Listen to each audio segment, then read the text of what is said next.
Imagine being forced into marriage when you're still playing with dolls, becoming a queen before you even know what love means, and then being widowed and forgotten by history before your 11th birthday. This isn't a fairy tale gone wrong. This is the true story of Isabella of Valois, the child queen who married England's most tyrannical king at age 6 and lived through horrors that would destroy most adults. Her story has been buried by centuries of male historians who found it easier to ignore the systematic abuse of a little girl than to confront the brutal reality of medieval politics. Tonight, we're finally telling the story of England's most tragic, forgotten queen, a child whose life was sacrificed on the altar of royal ambition. Before we uncover the heartbreaking truth about medieval childhood and royal marriages, hit that subscribe button and ring the notification bell, because Isabella's story will forever change how you think about medieval queens and the true cost of political power. 6-year-old Isabella of Valois stood in the Grand Cathedral of Notre Dame in Paris, her tiny hands barely able to hold the heavy ceremonial objects as she prepared to marry a man she had never met.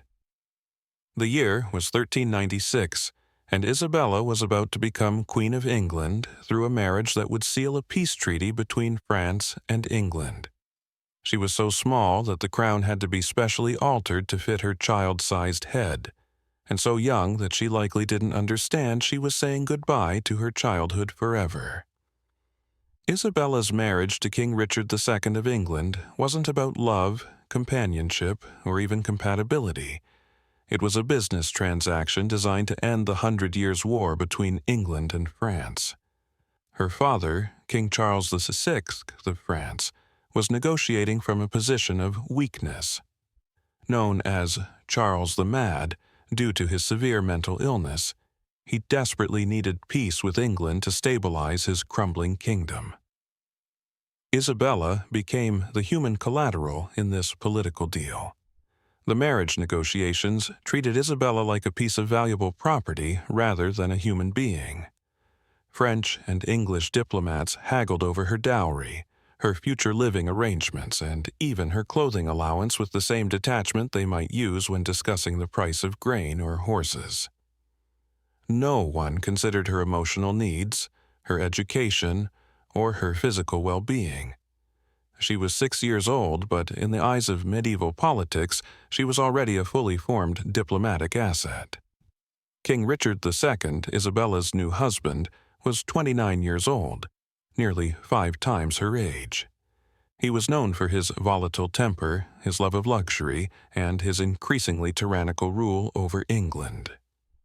Richard had already been married once, to Anne of Bohemia, who had died the previous year. His grief over Anne's death had made him even more unstable and cruel, and now he was expected to build a new life with a child who was closer in age to his page boys than to a royal consort. The wedding ceremony itself was a magnificent spectacle designed to impress foreign dignitaries and demonstrate the wealth and power of both kingdoms. Isabella wore a dress that cost more than most English peasants would earn in their entire lifetimes, covered in pearls, gold thread, and precious stones. The cathedral was filled with hundreds of nobles, bishops, and foreign ambassadors, all celebrating what they saw as a triumph of diplomacy. But for Isabella, it must have been a terrifying ordeal. Surrounded by strangers in a foreign country, speaking vows she didn't understand, and legally binding herself to a life she couldn't comprehend. After the ceremony, Isabella was immediately transported to England, leaving behind everything and everyone she had ever known. The journey across the English Channel was rough and frightening for a small child, and when she arrived at Dover, she was greeted by cheering crowds who saw her as a symbol of peace, but had no understanding of her personal trauma. Isabella's new home was the royal court at Westminster Palace, a world of Byzantine politics, deadly intrigues, and constant surveillance. She was assigned French-speaking ladies-in-waiting to ease her transition, but she was essentially isolated from any meaningful emotional support. The court treated her with the formal respect due to a queen, but no one seemed to recognize that underneath the crown and royal robes was a frightened little girl who just wanted to go home. Isabella's daily life as England's child queen was a carefully orchestrated performance designed to maintain the illusion that a 6-year-old could fulfill the duties of royal consort. She was awakened each morning by her French ladies-in-waiting, dressed in elaborate gowns that weighed nearly as much as she did, and guided through a series of ceremonial duties that must have felt like an endless, incomprehensible game of dress-up. The royal court had no framework for dealing with a child queen. Isabella was expected to attend state dinners where she sat silently beside Richard II, while grown men discussed wars, taxes, and territorial disputes that would determine the fate of millions. She was required to participate in religious ceremonies where she held sacred objects and repeated Latin phrases she didn't understand. Most surreal of all, she had to maintain the pretense of being Richard's wife while still being young enough to play with the dolls her French attendants secretly provided for her entertainment. Richard II's behavior toward his child bride was complex and deeply troubling.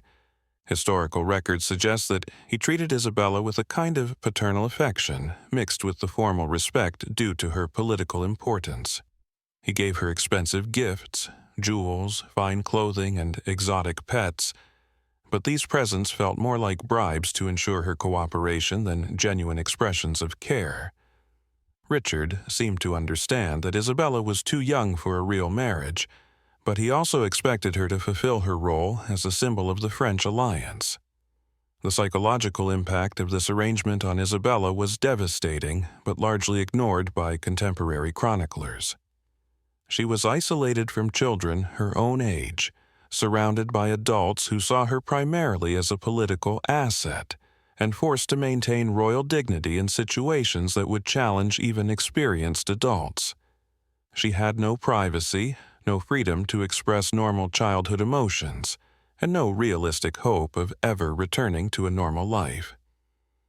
Education became Isabella's only refuge from the suffocating demands of court life. Her French tutors continued her lessons in reading, writing, music, and languages, providing some intellectual stimulation in an otherwise emotionally barren environment. She showed particular aptitude for languages and music, skills that would serve her well in her role as a diplomatic bridge between France and England. The court's treatment of Isabella revealed the medieval world's complete disregard for childhood as a distinct phase of human development. She was expected to have the emotional maturity of an adult while possessing none of the knowledge, experience, or legal rights that might have protected her from exploitation. Her servants dressed her like a miniature adult, spoke to her with the formal language reserved for royalty, and expected her to navigate complex social situations that would challenge experienced diplomats. Isabella's relationship with Richard became increasingly strained as she grew older and began to understand the true nature of her situation.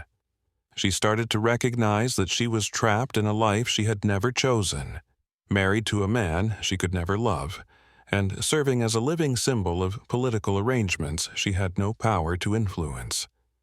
The most heartbreaking aspect of Isabella's situation was her gradual realization that she would never experience normal childhood experiences, playing freely with other children, learning about the world at her own pace, or developing relationships based on genuine affection rather than political necessity. By age 8, she had become prematurely mature, wise beyond her years, but robbed of the innocence that should have been her birthright.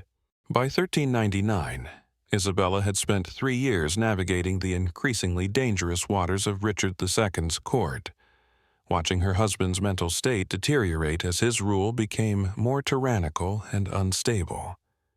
At 9 years old, she had already witnessed executions, political purges, and the systematic destruction of anyone who dared challenge the king's authority. Then came the summer that would shatter what remained of her childhood security. Henry Bolingbroke returned from exile to claim the English throne. Isabella first learned that her world was collapsing when she noticed the unusual activity around Westminster Palace. Servants whispered in corners, nobles held urgent private meetings, and her husband Richard became increasingly agitated and paranoid. The 9-year-old queen couldn't understand the complex political forces at work, but she could sense the fear and tension that had infected everyone around her. Henry Bolingbroke, Richard's cousin and the future Henry IV, had returned to England with a small army and a legitimate claim to the throne.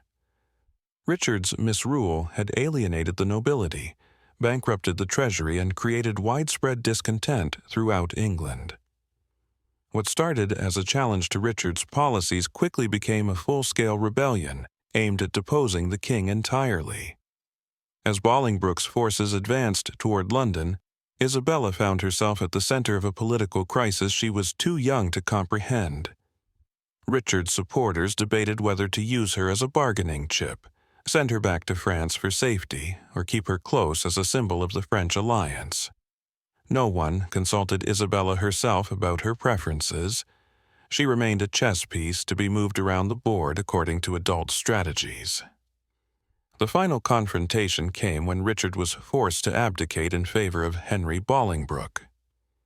Isabella witnessed the formal ceremony where her husband surrendered the crown, but the 9-year-old couldn't fully grasp that she was watching the end of her marriage, her queenship, and her security all at once. The man she had been forced to call husband was now a deposed king, and she was suddenly a political liability rather than an asset. Henry IV's treatment of Isabella revealed the callous pragmatism of medieval politics. The new king had no use for Richard's child bride, but he couldn't simply dispose of her without risking war with France. Isabella became a diplomatic problem to be solved rather than a person to be protected.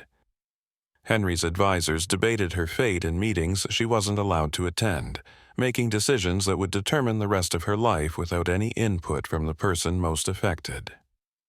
The psychological trauma of watching her husband's downfall was compounded by Isabella's growing understanding of her own vulnerability.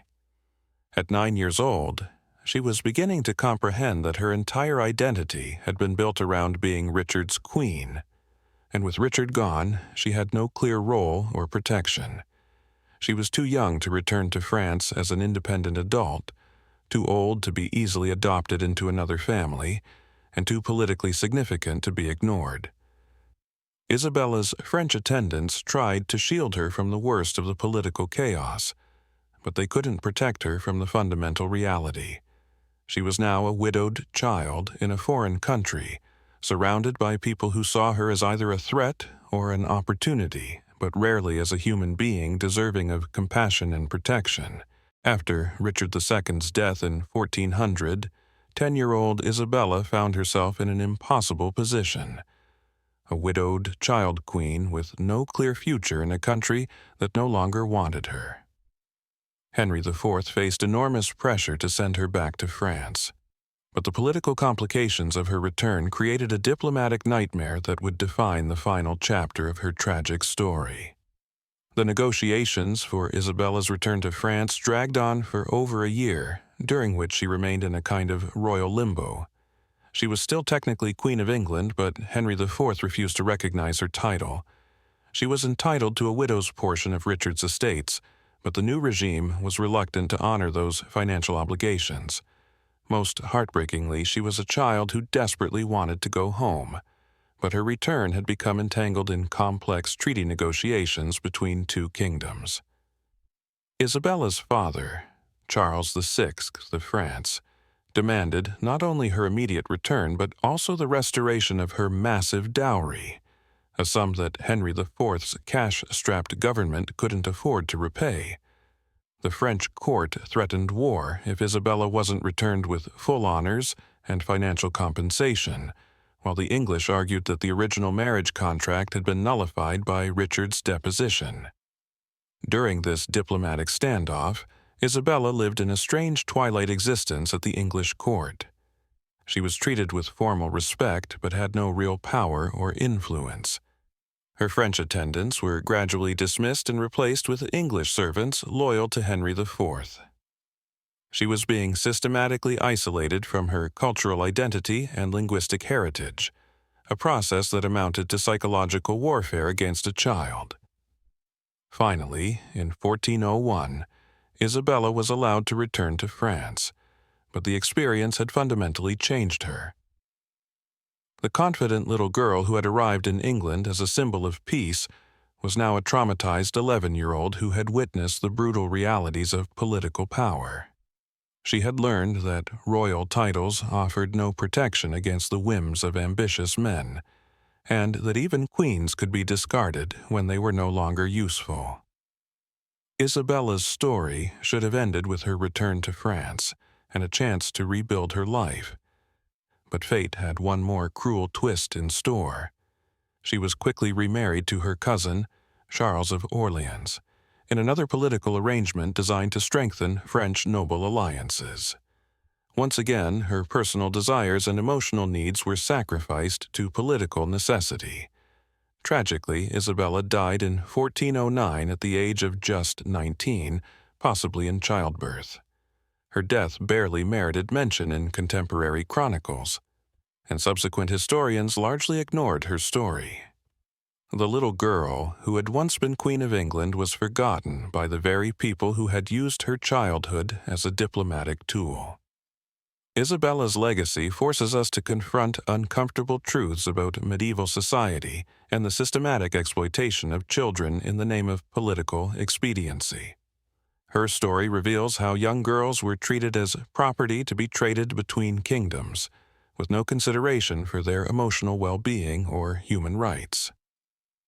Modern historians are finally beginning to recognize Isabella's story as representative of countless other child brides who suffered in silence throughout medieval history.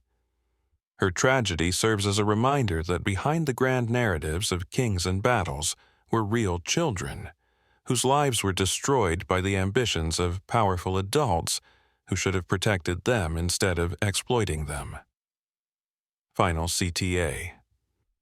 The next time you see a medieval romance glorifying royal marriages, remember Isabella of Valois, the 6-year-old who was sold into queenship and forgotten by history. Her story reminds us that behind every crown was often a child who paid the ultimate price for adult ambitions. If this heartbreaking tale opened your eyes to the hidden tragedies of medieval history, smash that like button. Subscribe for more untold stories of history's forgotten victims, and hit that notification bell, because the most important stories are often about the people who had no voice to tell them.